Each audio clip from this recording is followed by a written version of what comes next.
Australia are in the final. Just take me through the build-up on the day. We now reach the World Cup final. Yeah, I think,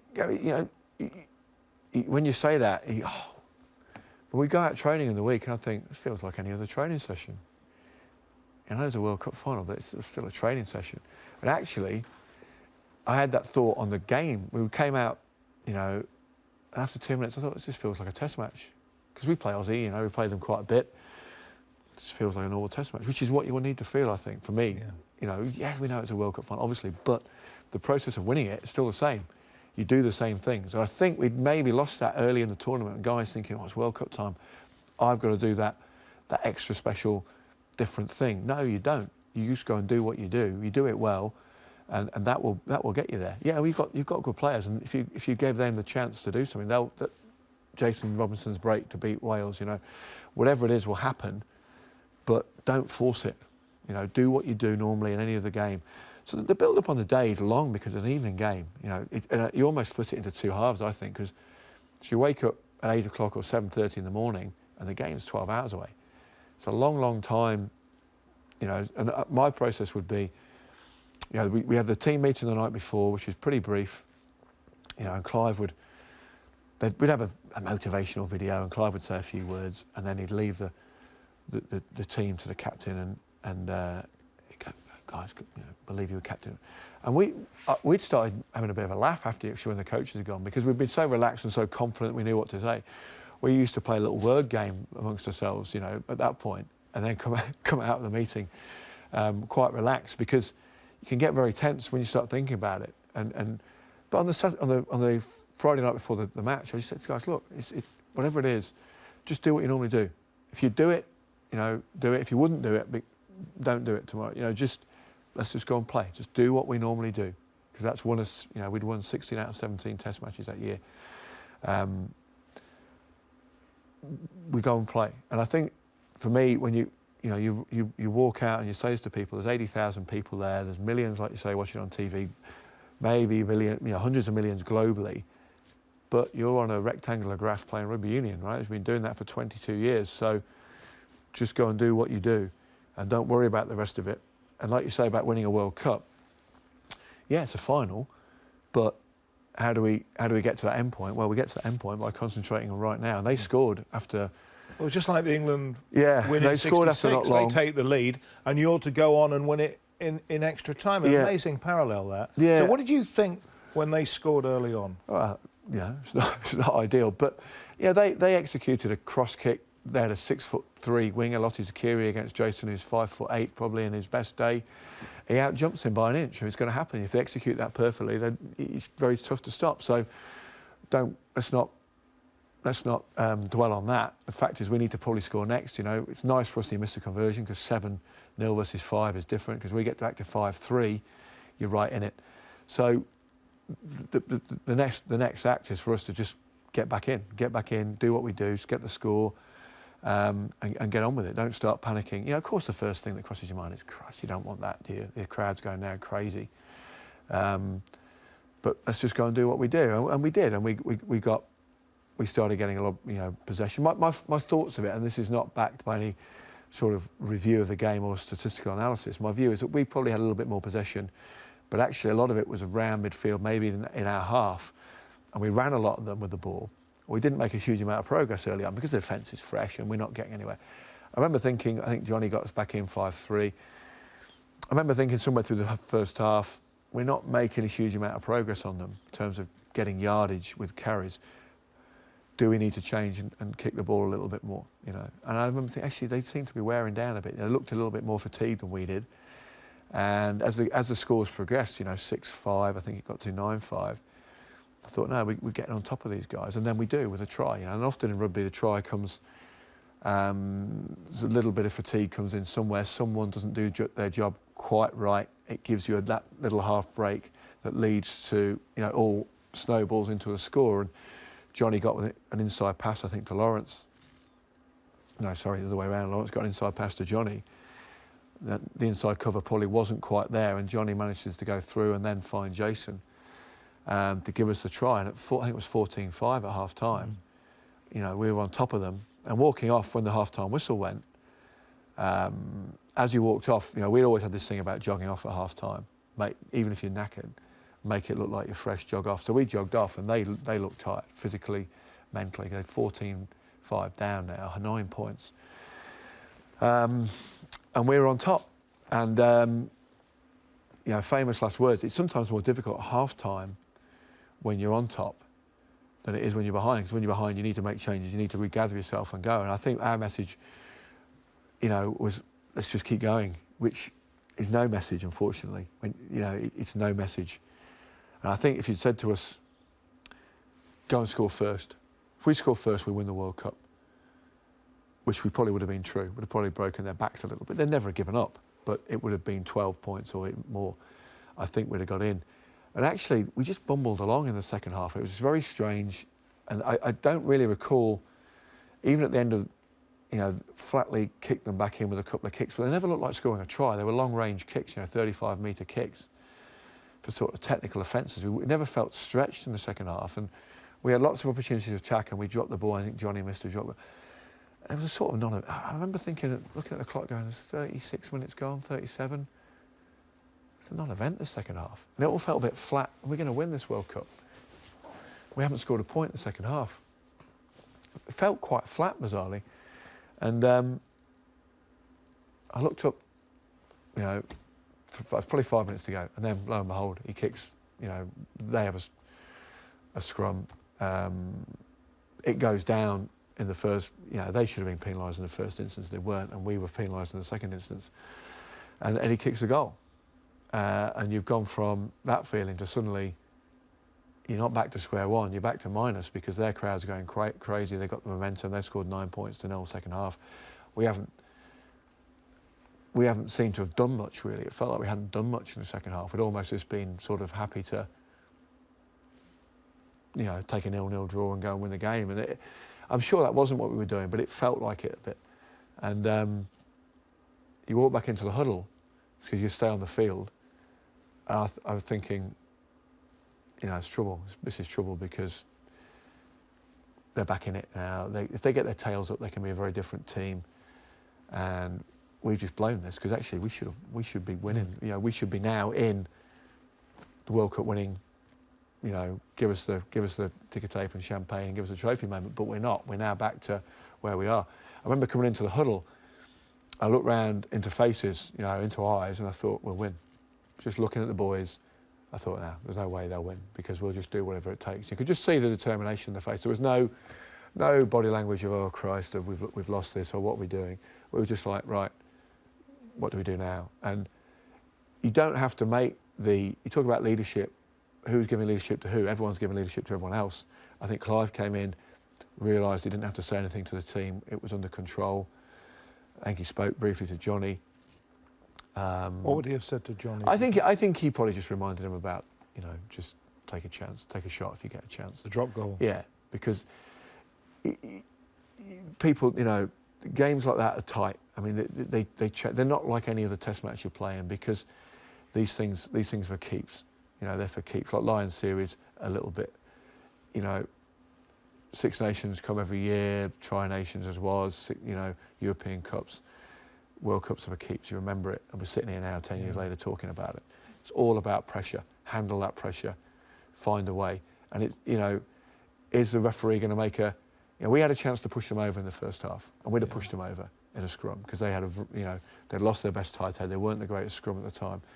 But when he gave us a second penalty, my choice is he going to give the penalty try? Because they won't, they'll collapse it, and they'll make him make the penalty try call. Is he going to give that against Australia in a World Cup final in their home stadium? My feeling was no, he wouldn't. No, he wouldn't. He'd find a way not to give it, which would be to penalise us, which he did later on in that situation. So we'll kick the goal and take the points. We'll take it into our control, not yours. So is the referee going to make that choice? And that's no, I don't think he's going to make that big call. So we're going to have to. Is he going to give the penalty in front of the sticks? History shows us no, he probably wouldn't. He said he would afterwards. Sandre Watson. Yeah, they were offside. You know, that last play of the game, they were hugely offside. He didn't put his hand up and give Johnny the benefit of a second shot, which he should have done. So there's pressure all round, right? It's the human, you know, the refs under pressure like everyone else and more so, you know. And we had a good Steve Landau as a ref came out with us and gave us really good in-depth, a good insight into the psyche of a referee. You're out there on your own as a ref. You haven't got your teammates, and that was very interesting, and probably gave us a little bit of an edge. So take it out of his hands. And if we have to do what we have to do to win it, we'll do it. I don't care. It's a drop goal, whatever. Do you know what's happening to me? I'm watching this on television with the great British public. Oh, it'd have been unbearable. I've sat through the '66 World Cup, and the West German team have equalised in the last minute.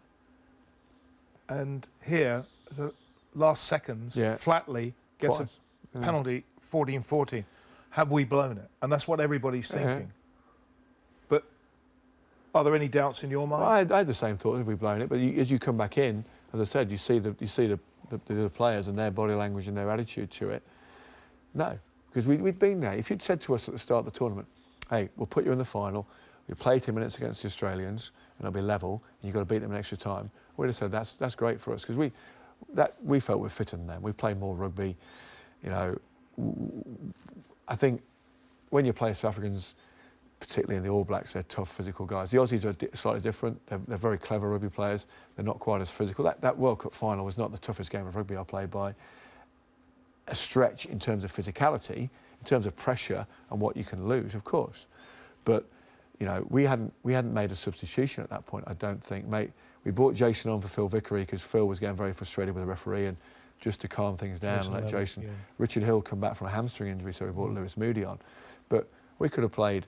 We played them in '02, and I remember Eddie Jones, the Australian coach, saying to me a couple of years ago, he said that game ridiculously went for about 100 minutes because the ref's watch stopped. He said, you guys didn't make a substitution. He said, I was getting guys on and off like crazy because they were tired. He said, you guys kept the same 15. So our 15 could have played for 100 minutes, no doubt. There was some outstanding athletes on that field. So we're into extra time. So we could take. So if you get away from that thought of actually we're going to lose the World Cup and go into the thought of what do we do, how do we score our points, and just play the game. Just play the game of rugby as it is to be played right then, which is right now.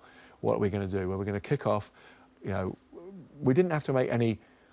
What we were doing was probably losing the ball a little bit too much. Guys maybe forcing a pass here or there. Let's just look after the ball, and we will get on top of them, and the chances will come. They'll either come with penalties. We'll have a drop goal shot, or someone will just find themselves in the right place as we had before to make that pass and to the right guy, and we'll get in. And we got a penalty, a long range one, very quickly, and it was probably on the limit of Johnny's range, but he put it over. So again, we've got the lead for the majority of this extra time, and 90 seconds to go, they get another penalty.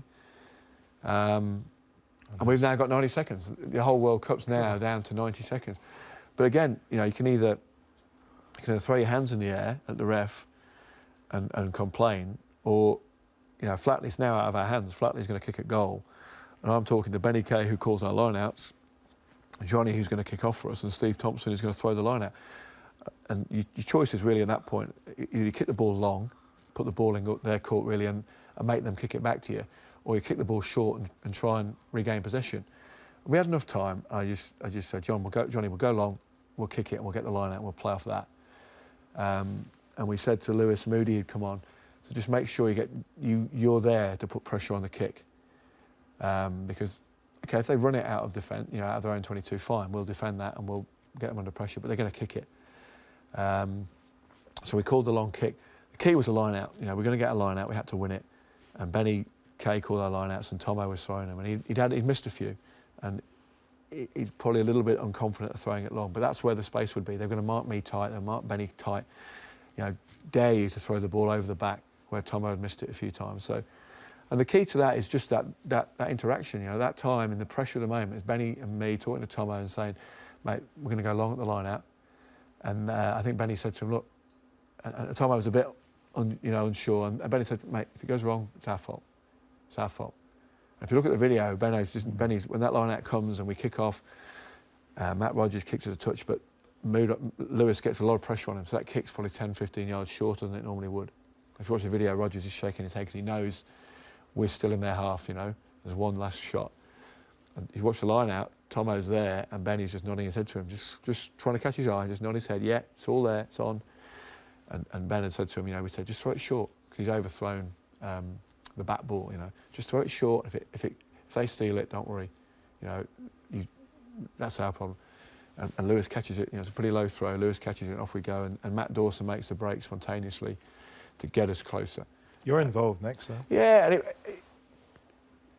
it sounds dramatic, but this is how it happened in my mind, because Mike Catt goes up the middle, they smash Catty, there's no forward progress, and suddenly, you know, from their point of view, they've got a big defensive line, we're overcommitted in the ruck, they've got numbers on us, and there's nowhere for us to go really, in terms of carrying the ball. And Matt makes a brilliant break with a show and go, which he can do around that, and makes, you know, the yardage. And as I got up from the ruck, the whole thing seemed to have paused, because Neil backs now at the base of the ruck with his hands on the ball, and the way he's got his hands, he's going to make a left-handed pass to Johnny. And Johnny's probably want to give himself 12, 14 yards for this kick, back directly behind the ruck, and we're in front of the posts. And I felt like I was one of the furthest guys away from what was happening, and no one wanted to move. And Neil had this look on his face like, are we going to drop this goal now or what? It was, you know, it was like, is it now? Or are we going to do what? And because Matt Dawson, who would have been there, was at the base of I remember thinking, Christ, let's not get hesitant now. And the ruck was there, and I made a run on the inside, so not to get in the way. If Neil did pass it, that I wouldn't go across the pass from him to Johnny, because I'd have taken the ball. So I just came on an inside line and tried to look him in the eye and just nod my head to him, just give it one more pass and let's just get regrouped here before we go. A, clock, B, you know, we just get it sorted and give everyone time to get it ready. And I remember if I actually did it, well, I remember constantly trying to just nod my head to him and just go, yeah. I didn't want to overcall it in case he, you know, it put him off, whatever. Just catch his eye and he gave it to me. And people talk about, you know, you talk about winning World Cups, right? At that point, he's going to pass the ball off the floor to me to catch. Now, we'd do that 1,000 times and not think about it because it would just be instinctive. At that point, what am I thinking? Jesus, don't drop this ball, right? And I put it in, you know, everyone says, oh, you made a couple of yards, John. I said, I didn't make a metre. I didn't need to. In fact, for me, it was more about just retain the ball. We can go back a metre. I don't need to get overcommitted and let them win it off me on the floor. I went into that ruck soft, went on the floor and just put it back. Let's just get everyone set up, a bit of a screen, because obviously they're trying to charge it down and let Wilco kick it over. And, you know, I tried to have the reverse view as I'm lying down of the ball going over and the cheer. But of course, there's 30 seconds, right? And the way the game's been going, that's 30 seconds for them to get a penalty. So we've got to catch the kickoff. And, you know, people forget a little bit about this, they wouldn't understand it, but they kick it off pretty short, they're a great kick. And we're very disorganised, so we've got a prop forward under that ball. He's played 100 minutes of rugby at Loosehead, Trevor Woodman, who jumps about 3 foot in the air to catch it. I mean, Trevor's a great rugby player and athlete. And he jumps in the air like the best fullback ever, catches a ball, and we managed to kick it off to win. So you talk about winning World Cups, you know, the big thing, win the World Cup. Yeah, it's made up of all those little nuts and bolts, isn't it? You know, narrow margins sometimes. Yeah. But there's all little, you know, catch, pass, kick. But you have to have that trust in each other and that belief to do it under pressure. That's what it's all about. You know, Johnny kicks that goal, I don't know how many times, you know, 99 times out of 100. You know, normally 98 times, you know, it's not. But under the pressure of that World Cup, you remember, you know, that pass that Neil was making was suddenly, Christ, you know, don't get it slightly wrong, otherwise we're all in trouble. So it's executing what people call the simple things or the basics under that pressure. That's what World Cups are about.